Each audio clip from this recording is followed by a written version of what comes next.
Hello dear students, I Priyanka Meena welcome you in this video. This is the second part of our first chapter that is Constitution. ये हमारे first chapter का second part है. इस chapter में हम लोग देखेंगे कि लिविंग डॉक्यूमेंट का मतलब क्या है, किस तरह से भारतीय संविधान के अंदर अमेंडमेंट्स हो सकते हैं, संशोधन किस तरह से हो सकते हैं और कौन कौन से ऐसे विषय हैं जिन पे संशोधन के लिए अलग से प्रक्रिया चाहिए या फिर आप कहें अलग तरह की प्रोसेस को फॉलो करना होता है. इसके बाद ही इसी चैप्टर में इसी वीडियो के सेकंड पार्ट में ही हम लोग ये देखेंगे कि फंडामेंटल राइट्स किसे कहते हैं और फंडामेंटल राइट्स कौन कौन से हैं. और इसी के साथ इस वीडियो में हम देखेंगे कि कौन से ऐसे मेजर कॉन्स्टिट्यूशनल अमेंडमेंट्स हैं, ऐसे संवैधानिक संशोधन हैं जो हमारे मौलिक अधिकारों से जुड़े हुए हैं और जो हमारे लिए ज़रूरी हैं, जिनको हमें परीक्षा की दृष्टि से या फिर जनरल नॉलेज के लिए भी हमको जानने की ज़रूरत है. तो शुरू करते हैं हमारा वीडियो. सबसे पहले आपका जो हमें आज पढ़ना है वो है आपका constitution as a living document.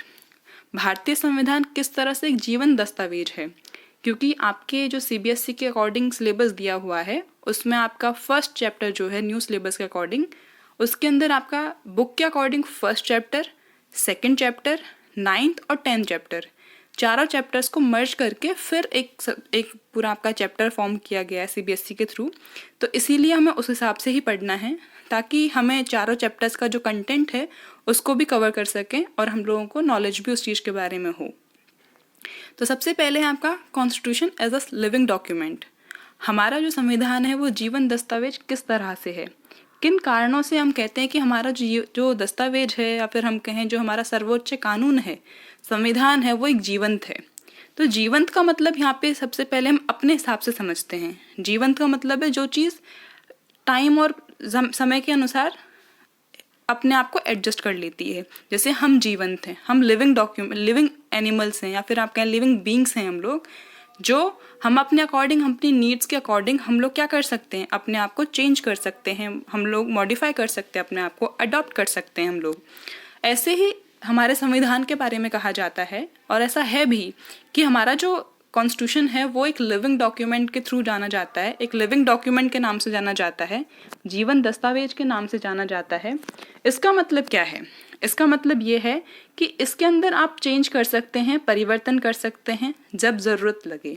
अब ज़रूरत का मतलब यहाँ पे क्या है? जैसे कभी आपको लगता है कि मैं कोई काम कर रहा हूँ और उसका मैंने जो पॉलिसी बनाई है या फिर जो मैंने प्लान बनाया है उसको इम्प्लीमेंट करने का, एग्जीक्यूशन का, वो प्लान में कुछ ना कुछ कमियां हैं.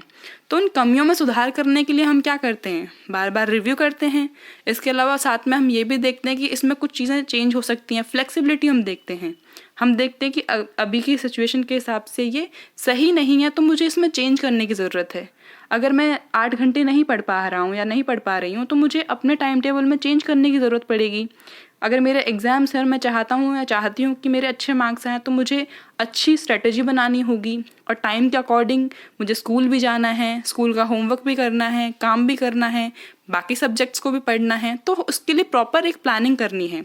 आप ऐसा नहीं कर सकते स्कूल स्टार्ट हुआ, फर्स्ट आपके अप्रैल में ही स्टार्ट हो जाते हैं स्कूल और उसी टाइम पे मैंने कहा कि भाई ऐसा मेरा प्लान रहेगा और वो आपने थ्रू आउट ईयर आपने क्या किया, उसको मानना चाहा, लेकिन वो इम्प्लीमेंट नहीं हो पाया क्योंकि टाइम के अकॉर्डिंग, सिचुएशन के अकॉर्डिंग वो चेंज नहीं हो पा रहा है. तो इसके लिए हम लोग क्या करते हैं कि हमारी जो नीड्स हैं, हमारी जो ज़रूरतें हैं, जो परिस्थितियाँ हैं, जो स्थितियाँ हैं, उनके आधार पर हम चीज़ों में परिवर्तन करते हैं. तो हम उसको कहते हैं कि ये चीज़ लिविंग है, ये चीज़ जीवंत है. ऐसे ही संविधान के बारे में भी है कि हमारे संविधान के अंदर अगर ऐसा लगता है कि जो 1949 में बन के रेडी हुआ था और 26 जनवरी 1950 को हमारे जो संविधान है वो लागू हुआ था, जिसको हमने अपनाया, जिसको क्रियान्वयन किया गया, तो उस चीज़ में क्या था कि उस टाइम से लेके अब तक क्या वो एकदम सेम बना हुआ है. हाँ, हमने कोशिश करी कि हमारा संविधान इस तरह से हो कि फ्यूचर में भी अगर कभी ज़रूरत पड़ती है किसी भी तरह की व्याख्या की या फिर आप कहें इंटरप्रिटेशन की, तो वो उसमें की जा सकती है. लेकिन उसमें कुछ ना कुछ ऐसे चीज़ें भी होती हैं जो उस टाइम पर रिलेवेंट थी, 1950s के टाइम, 49 के अराउंड रिलेवेंट थी, पर आज 2021 में शायद वो रिलेवेंट ना हो. तो उसमें चेंजेस करने का जो प्रोसेस है या फिर जो चेंज करने का जो आपकी जिम्मेदारी है वो किसके अंदर आती है, लिविंग डॉक्यूमेंट के अंदर आती है. और भारतीय संविधान चेंज हो सकता है, अमेंड हो सकता है। अमेंड होने का मतलब है कि जो भी हमारी बढ़ती हुई आकांक्षाएं हैं, जो अपेक्षाएं हैं, जो परिस्थितियां हैं, जो वातावरण है, इन्वायरमेंट है, जो सोसाइटी के अंदर जो हमारे सर्कमस्टांसेस हैं, परिस्थितियां हैं, उनके अनुसार कैसे हम अपने आप को बदल सकते हैं, कैसा हमारा संविधान चेंज कर सकता है अपने आप को, इस फ्लेक्सिबिलिटी को हम क्या कहते हैं, हमारा संविधान एक लिविंग डॉक्यूमेंट है। ये हमारी ज़रूरतों के हिसाब से चेंज होता रहता है। इसमें चेंजेस कौन कौन कर सकता है? तो चेंजेस करने का जो मेन इसमें जिम्मेदारी है वो कहीं ना कहीं हमारे पार्लियामेंट के थ्रू हम जाते हैं, संसद के पास है। कुछ चेंजेस इसमें जुडिशरी भी करता है। जुडिशरी का मतलब है कि जो न्यायपालिका है उसको जब लगता है कि संविधान के कुछ भाग का हिस्सा सही नहीं है तो उसमें वो चेंजेस कर सकते हैं, उसमें अलग से व्याख्या अपनी प्रदान कर सकते हैं, इंटरप्रिटेशन सोसाइटी के लिए सुप्रीम कोर्ट, हाई कोर्ट दे सकते हैं। इसके अलावा जो सुप्रीम कोर्ट है उसने ये भी देखता है कि जो जुडिशियल रिव्यू है, जो न्याय पुनरावलोकन है, उस चीज़ को भी हम लोग कंसिडर करते हैं। इसके अलावा जो पार्लियामेंट है या फिर आप कहें जो हमारी संसद है, जिसमें लोकसभा राज्यसभा के तालमेल से बिल बनता है, एक्ट बनता है और वो बाद में जाके प्रेसिडेंट की कंसेंट से एक अधिनियम बन जाता है, तो उसका भी कहीं ना कहीं ये प्रभाव होता है कि कैसे कॉन्स्टिट्यूशन को अमेंड किया जाएगा। पॉलिटिकल पार्टीज़ की भी कुछ ऐसी चीज़ें होती हैं जिनसे हम लोग संविधान में संशोधन करने के लिए प्रेरित होते हैं या फिर आप कहें उनके लिए हम लोग कहीं ना कहीं सपोर्ट लेते हैं। तो इसमें सबसे पहले है कि जुडिशियल जो रूलिंग है या फिर आप कहें जो जुडिशियल प्रक्रिया है उसके साथ साथ और भी चीज़ें हैं। सिर्फ जुडिशरी ही नहीं, सिर्फ न्यायपालिका ही इसमें संशोधन नहीं कर सकती है, बल्कि संशोधन का जो इसमें मेन जिम्मेदारी है या फिर आप कहें जो संशोधन करने की प्रक्रिया है वो आपके संविधान में दे रखी है आर्टिकल 368 के अंदर।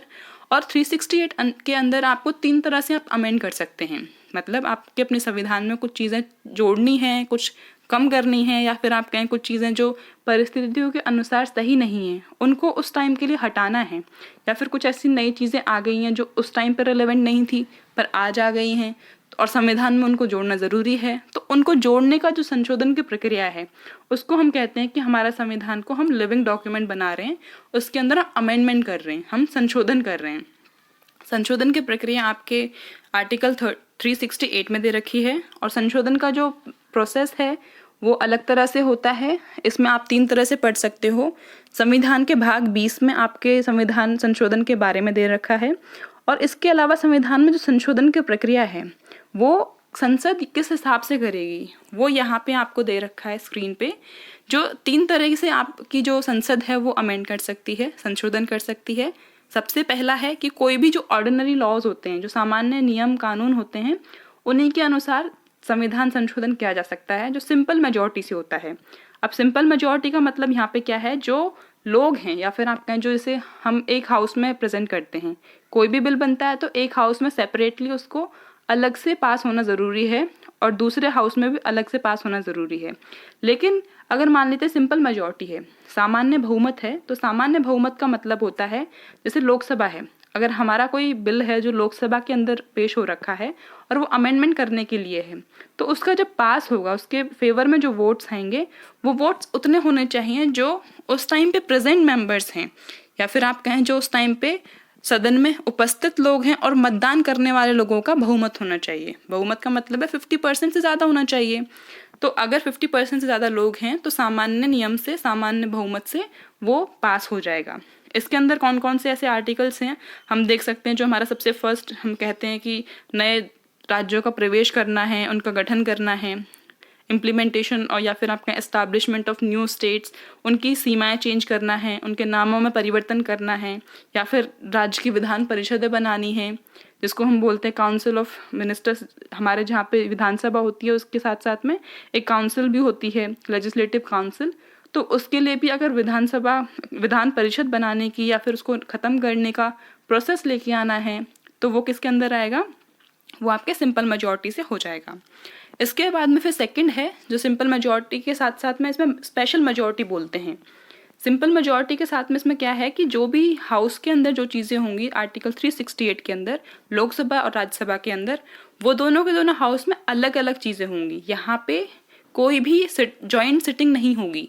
जॉइंट सिटिंग का मतलब है जैसे अगर हम सिंपल मेजॉरिटी से अगर कोई काम करते हैं और लोकसभा राज्यसभा के बीच में कोई गतिरोध आ गया है, वो दोनों बात नहीं करना चाह रहे हैं, मीटिंग नहीं हो पा रही है, जिसको हम बोलते हैं कभी कभी टेंशन्स अगर आ गई हैं, उस टाइम पे क्या हो सकता है कि एक जॉइंट मीटिंग हो सकती है, लोकसभा राज्यसभा को एक साथ लेके आएंगे और फिर उसके बाद उसकी क्या करवा देंगे, वोटिंग करवा देंगे।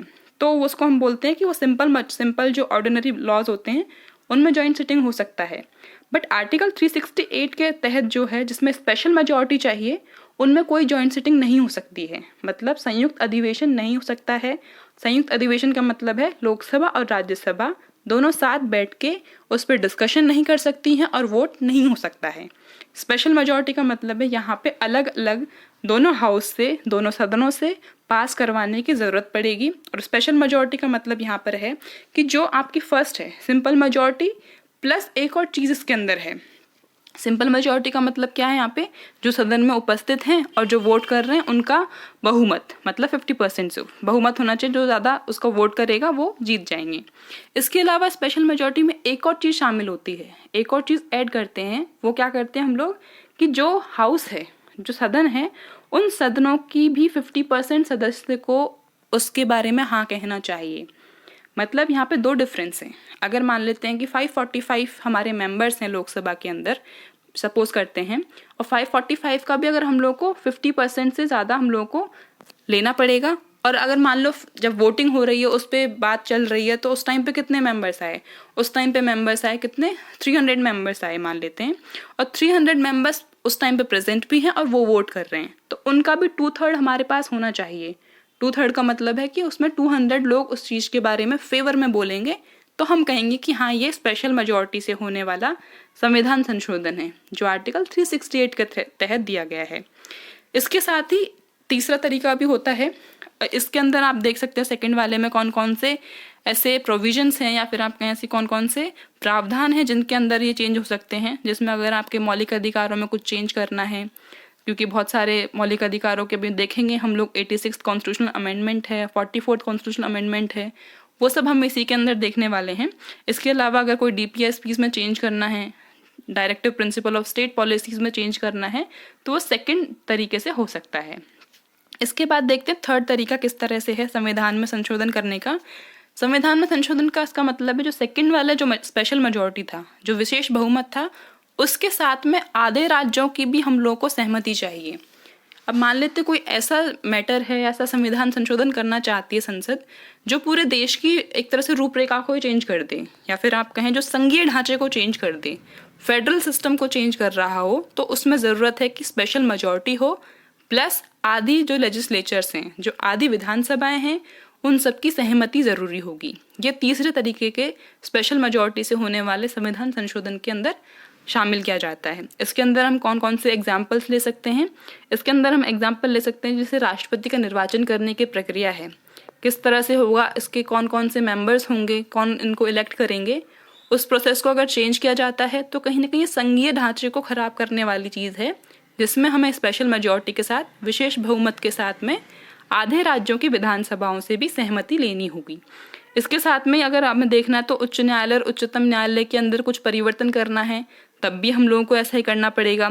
चाहे वो 7वीं अनुसूची में संबंध कोई भी चीज़ है, जिसमें 7th शेड्यूल बोलते हैं हम, जिसमें सेपरेशन ऑफ पावर दे रखा है, जिसके तहत हम लोगों को आपको यहाँ पे क्या दे रखी है, 3 लिस्ट दे रखी होती हैं, state list, union list and concurrent list, संघ सूची, राज्य सूची और समवर्ती सूची, जिसमें अलग अलग विषय दे रखे हैं और उन पे नियम बनाने की शक्तियां उसमें निर्धारित कर रखी है। अगर इनमें कुछ भी चेंज करना है तो स्पेशल मेजॉरिटी चाहिए, प्लस आपको आधे विधानसभाओं के भी सहमति की जरूरत होगी। और इन्हीं से हमारा संविधान संशोधन जो है, जब संविधान का संशोधन हो जाता है तो जो हमारा संविधान है, इंडियन कॉन्स्टिट्यूशन है, वो एक लिविंग डॉक्यूमेंट बन जाता है, एक जीवन दस्तावेज बन जाता है, जिससे हम अपनी आकांक्षाओं को अपनी परिस्थितियों के अनुसार उसको ढाल सकते हैं और उसको ज़्यादा प्रासंगिक, ज़्यादा रिलेवेंट बना सकते हैं, ज़्यादा फ्रूटफुल बना सकते हैं, या फिर आप कहें ज़्यादा इफेक्टिव बना सकते हैं।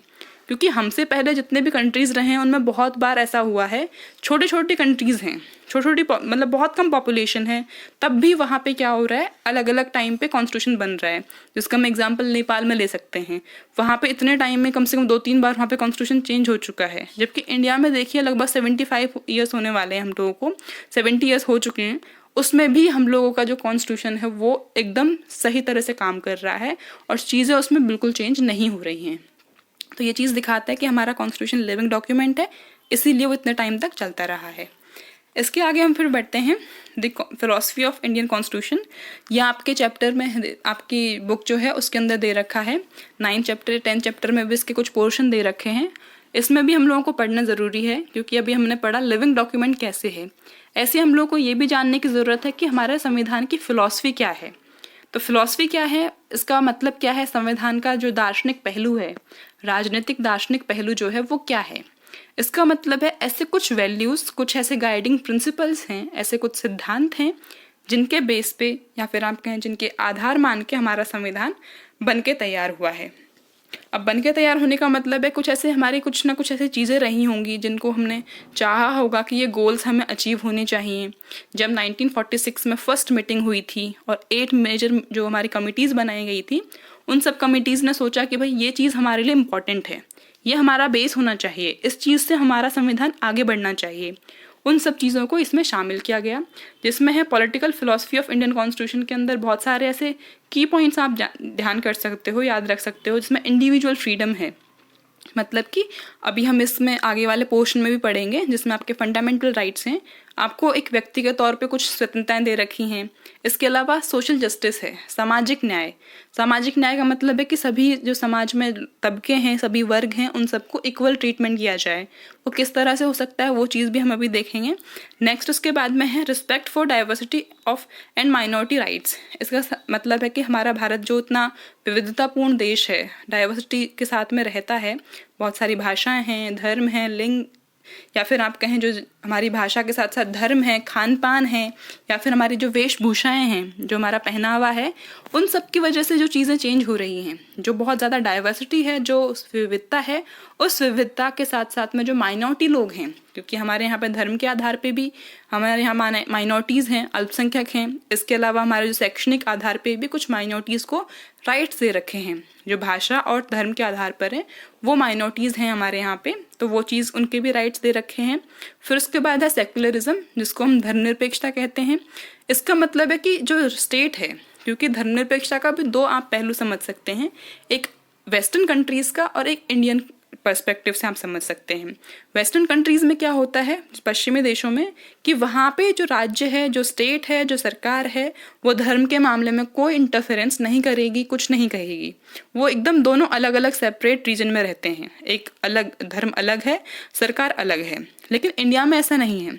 इंडिया में ये चीज़ कहा गया है कि जो भी चीज़ें, जो भी धर्म होंगे, इंडिया का कोई ऑफिशियल रिलीजन नहीं होगा। मतलब कि भारत का कोई औपचारिक धर्म नहीं होगा कि हम इस धर्म को बढ़ावा देते हैं, ऐसा नहीं किया जाएगा। हमारे अगर कभी धर्म में लगता है कोई धर्म में कमी है, या फिर धर्म की वजह से किसी वर्ग की या फिर महिलाओं की या फिर किसी भी जाति में या फिर किसी भी इंसान की हनन हो रहा है अधिकारों का, तो उस टाइम पे चीज़ें चेंज की जा सकती हैं। भारत का जो संविधान है, धर्मनिरपेक्षता का मतलब है हम धर्म को नहीं अपनाएंगे, हम धर्म से इक्वल डिस्टेंस में रहेंगे, हम तटस्थ दूरी रखेंगे। इसका मतलब है कि अगर कभी ज़रूरत पड़ी तो भारतीय संविधान के तहत हम धर्म में भी कुछ सुधार कर सकते हैं।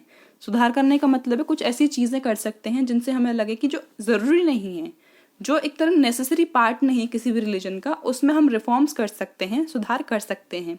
जो चीज़ आप इसमें एग्जाम्पल भी देख सकते हो, जो 3 तलाक था, क्योंकि कभी कभी उससे क्या होता था कि फीमेल का बहुत ज़्यादा एक्सप्लॉइटेशन हो रहा था, शोषण हो रहा था, तो उस चीज़ को रोकने के लिए भी सुप्रीम कोर्ट ने कहा कि ये धर्म का एक एसेंशियल या फिर कहें कि आप जो मूलभूत तत्व है वो नहीं है, इसीलिए इसको अवैधानिक कहा गया, इलीगल करार दिया गया कि 3 तलाक कोई भी देगा तो वो चीज़ सही नहीं होगी। तो धर्मनिरपेक्ष का मतलब है कि हम हमारे लिए सभी धर्म बराबर हैं और हम सभी धर्मों को इक्वल मानते हैं। कोई एक धर्म बड़ा नहीं है, कोई एक धर्म छोटा नहीं है, सब इक्वल हैं, चाहे उसके मानने वाले ज़्यादा हों चाहे कम हों।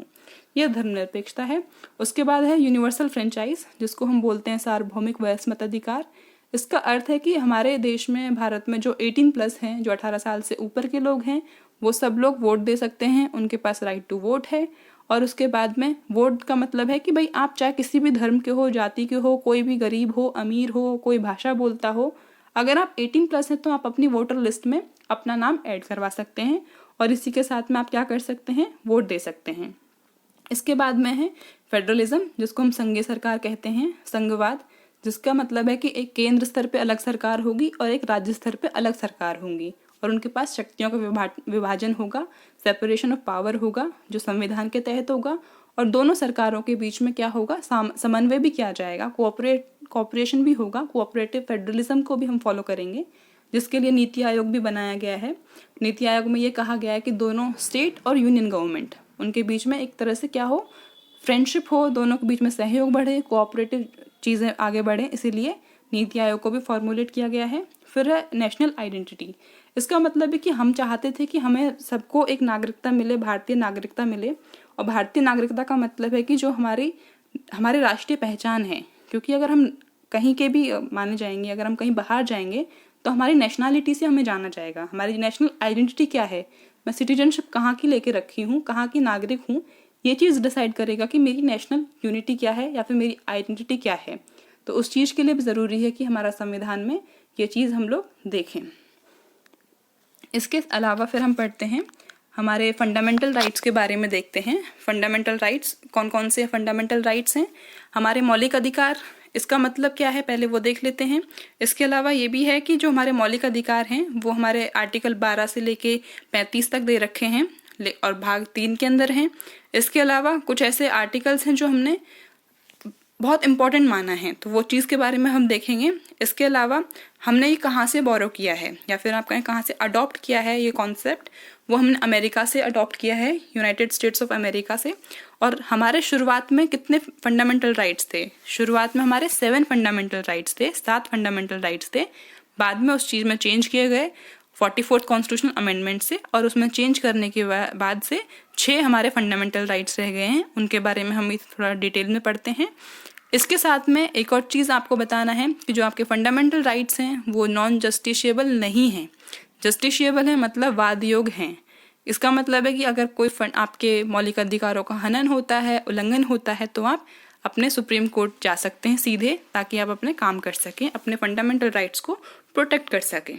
इसके अलावा जो फंडामेंटल राइट्स हैं, वो फंडामेंटल का मतलब होता है कि आपके ओवरऑल डेवलपमेंट के लिए, आपके पूर्ण विकास के लिए ज़रूरी है कि आपके पास में क्या हो, फंडामेंटल राइट्स हों जो आपको पूरी तरह से विकास करें, मेरा मेंटली, फिजिकली, मेरा एक तरह से कॉग्निटिव, हर तरह से विकास हो सके, सोशली भी, जिससे कि मुझे अच्छे से मेरा विकास हो सके। इसीलिए फंडामेंटल राइट्स दिए गए हैं, बेसिक राइट्स आपको प्रोवाइड किए गए हैं।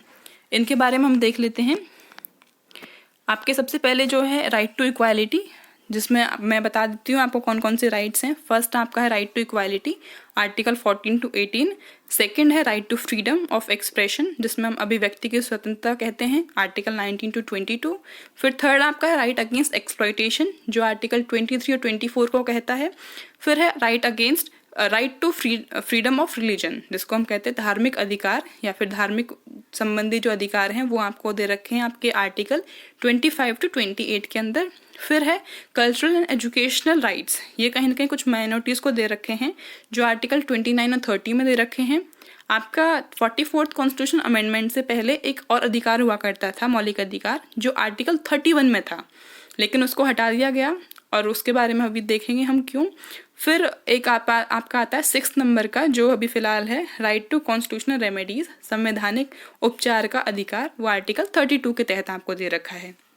तो इनके बारे में हम थोड़ा सा डिस्कशन कर लेते हैं डीपली, क्योंकि कभी कभी आपके 1 मार्कर में पूछ लेते हैं कि इस फंडामेंटल राइट का कौन कौन से अनुच्छेद के अंदर इसमें शामिल किया गया है, या फिर इस टॉपिक के बारे में कौन से अनुच्छेद में कह रखा है, कौन से अधिकार के अंदर ये शामिल किया गया है।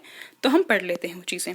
तो सबसे पहले राइट टू इक्वालिटी, इसका मतलब है कि आप समान हैं, आप विधि के समान हैं। आपके अगर कोई भी इंसान है, चाहे वो अमीर हो गरीब हो, सभी कानून के समान हैं, कानून के प्रति समान हैं, न्यायालय के प्रति सब लोग समान हैं। इसके अलावा ये भी है कि जो कोई कास्ट है, क्लास है, रिलीजन है, या फिर सेक्स है, या फिर प्लेस ऑफ बर्थ है, इनके बेस पे कोई भी किसी के साथ भेदभाव नहीं किया जाएगा।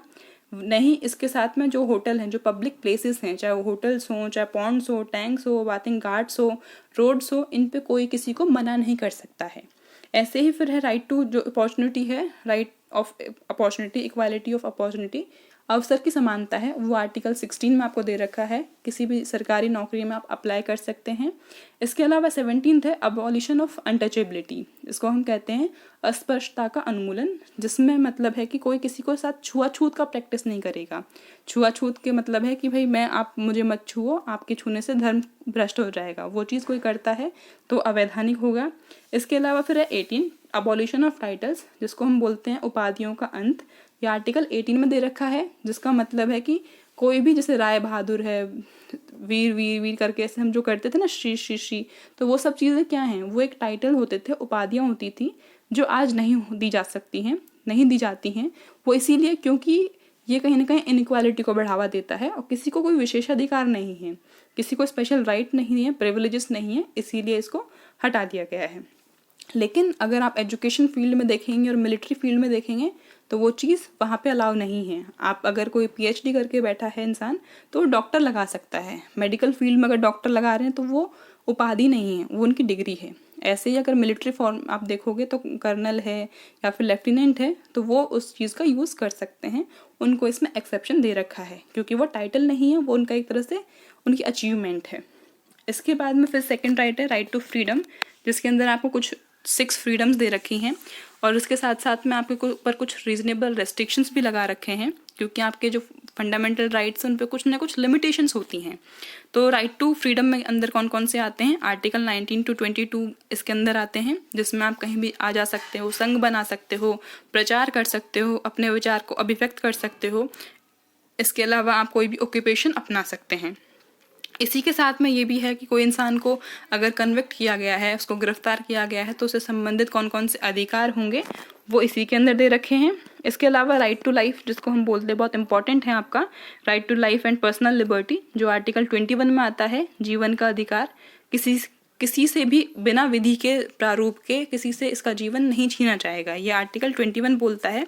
इसके अलावा आर्टिकल 22 बोलता है कि किसी भी इंसान को अगर गिरफ्तार किया गया है, प्रिवेंटिव डिटेंशन में किया गया है, protection against arrest and detention in certain cases, अलग अलग जो तरीके हैं या फिर आप कहें जो स्थितियां हैं अरेस्ट होने में, उनमें क्या क्या अधिकार हैं वो आपके आर्टिकल 22 में दे रखे हैं। अभी हमने 2 आर्टिकल्स डिस्कस किए, 2 फंडामेंटल राइट्स डिस्कस किए। नेक्स्ट आपका फंडामेंटल राइट है राइट अगेंस्ट एक्सप्लॉयटेशन, जिसको हम बोलते हैं शोषण के विरुद्ध अधिकार। इसके अंदर आता है आर्टिकल 23 और 24।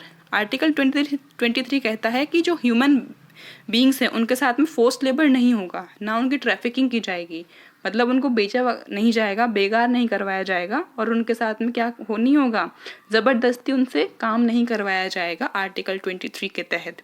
फिर आर्टिकल 24 कहता है कि जो छोटे बच्चे हैं 14 ईयर से नीचे हैं, उन बच्चों को एम्प्लॉयमेंट जहाँ पे हैजार्डस है या फिर आपके खतरनाक जो इंडस्ट्रीज़ हैं वहाँ पे बच्चों को नहीं पहुँचाया जाएगा, वहाँ पे एम्प्लॉयमेंट नहीं दिया जाएगा आर्टिकल 24 के तहत। फिर थर्ड आपका राइट है right to freedom of religion, जिसके अंदर आपके पास में है आर्टिकल 25 to 28, जिसमें आपको बोल रखा है कि आप कोई भी रिचुअल परफॉर्म कर सकते हैं, कोई भी आपका रिलीजन है आप उसको मान सकते हैं, उसको प्रोपोगेट कर सकते हैं, उसका प्रचार कर सकते हैं। वहीं इसके अलावा जो भी आप चाहते हैं कि अपना रिलीजियस मैटर को आप अपने आप से जो रिलीजियस मैटर हैं उन सबको आप अपने आप से मेंटेन करना चाहते हैं, वो चीज़ भी आपको इसमें फ्रीडम है। इसके साथ ही कुछ जो इंस्टीट्यूशंस होते हैं उन पे टैक्सेस से छूट है, अगर रिलीजियस इंस्टीट्यूशन है, धार्मिक संस्थान है, तो उन पे टैक्स से कुछ ना कुछ छूट मिल रखी है। इसके अलावा ये भी है कि अगर वो धार्मिक तौर पे कुछ एजुकेशन दे रहे हैं तो उससे संबंधित भी कुछ यहाँ पे आपके आर्टिकल्स में दे रखा है, आपके अधिकार में दे रखा है। ये आपके right to religion of freedom था। फिर उसके बाद में है कल्चरल एंड एजुकेशनल राइट, जो आर्टिकल 29-30 में आता है, जो दिखाता है कि जो माइनॉरिटीज़ हैं या फिर जो कल्चरल लेवल पे या फिर एजुकेशन लेवल पे बैकवर्ड हैं या फिर आप कहें जो बहुत कम संख्या में हैं, उनके लिए भी प्रोटेक्शन दिया गया है। प्रोटेक्शन क्या है, उनके लैंग्वेज को, वो कल्चर को अपने स्क्रिप्ट में लिख सकते हैं, माइनॉरिटीज़ अपने हिसाब से अपनी भाषा का संरक्षण कर सकते हैं।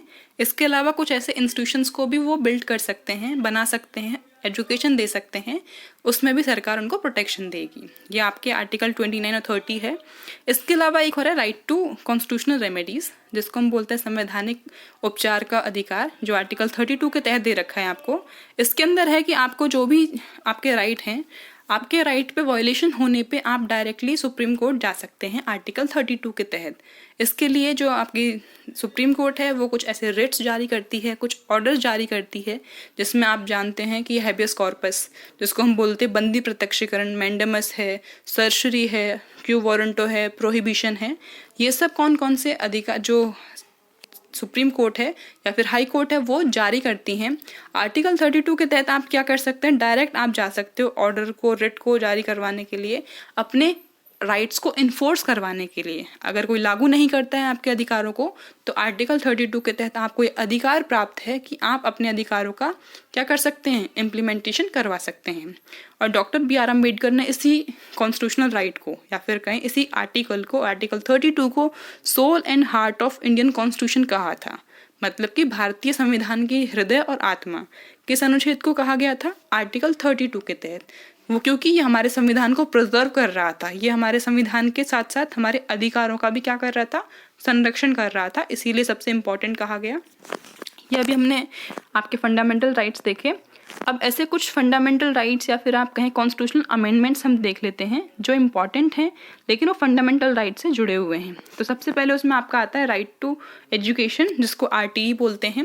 एक फर्स्ट आपका सबसे इम्पॉर्टेंट है क्योंकि 2002 में एक एक्ट आया, 86th कॉन्स्टिट्यूशनल अमेंडमेंट, 86वां संविधान आया, उससे एक नया आर्टिकल इंसर्ट किया गया, नया आर्टिकल जोड़ा गया जो कहता है कि आर्टिकल 21A, इसका मतलब है कि 6 to 14 ईयर्स के बच्चे जो हैं उनको free and compulsory education state provide करेगा और बच्चों का अधिकार होगा, उनको ये अधिकार दिया जाएगा आर्टिकल 21A के तहत। और इसी के अंदर जो RT एक्ट आया था, अमेंडमेंट हुआ था 2002 में, लेकिन उसको प्रोविजन करके उसको इम्प्लीमेंट किया गया आर्टिकल जो आपका RT एक्ट है 2009 का, उसके तहत इसको एकदम आपको लीगल चीज़ें दे दी गई, लॉ बना दिया गया कि ऐसा होना ही होना है, जिसमें कहा गया कि जो 6 से 14 साल के बच्चे हैं, 6 to 14 ईयर्स, उनको फ्री और कंपलसरी एजुकेशन मिलेगी। इसका मतलब है कि 8 तक बच्चे उनको एजुकेशन मिलनी ही है और ये लॉ के थ्रू इसको इन्फोर्सेबल करवाया गया है। कोई बच्चे को नहीं मिलता है तो वो उसके मौलिक अधिकारों का हनन है। इसके साथ में ये होता है कि इसमें जो छोटे बच्चे हैं उनके लिए 3 किलोमीटर्स के बीच में भी कहीं ना कहीं या तो 1 किलोमीटर प्राइमरी क्लासेस के लिए और उसके अपर प्राइमरी के लिए 3 किलोमीटर्स के बीच में उनको स्कूल प्रोवाइड करवाया जाएगा, जिससे उनकी एजुकेशन मिल सके। इसके अलावा सेकेंड आपका जो मेन कॉन्स्टिट्यूशनल अमेंडमेंट है वो आपका है 44th अमेंडमेंट। ये 1978 में आया था। 1978 का मतलब है जो मैंने आपको पहले थोड़ी देर पहले बताया था फंडामेंटल राइट्स में, ये आपके आर्टिकल 31 में दे रखा था, जो आपका एक फंडामेंटल राइट था 7th नंबर का, बट उसको बाद में हटा दिया गया और इसको लीगल राइट बना दिया गया 44वें संविधान संशोधन 1978 के थ्रू। और ये 300A 300 का के अंदर एक लीगल राइट बना दिया गया है। इसका मतलब है कि अगर आपका विधि के अनुसार इसका हनन भी होता है तो आप डायरेक्टली सुप्रीम कोर्ट नहीं जा सकते हैं। आप डायरेक्टली ये नहीं कह सकते कि मेरे मौलिक अधिकारों का हनन हुआ है, संरक्षण कीजिए। तो वो इसके लिए आप बाकी जैसे और केसेस होते हैं उनका प्रोसेस आप फॉलो करेंगे। इसीलिए इसको हम बोलते हैं कि लीगल ये बना दिया गया है 44वें संविधान संशोधन के तहत 1978 में। और नया आर्टिकल जो है वो 300A इसमें इंसर्ट किया गया, जिसमें कहा गया कि आपका जो राइट टू प्रॉपर्टी है वो क्या होगा, राइट टू प्रॉपर्टी आपका एक लीगल होगा, ना कि फंडामेंटल राइट होगा। ये हमने देखा आज की इस वीडियो में। अभी यहीं तक हम लोग रखते हैं। नेक्स्ट जो पार्ट होगा पार्ट 3, उसमें हम आगे के कॉन्सेप्ट्स को पढ़ेंगे। Thanks for watching.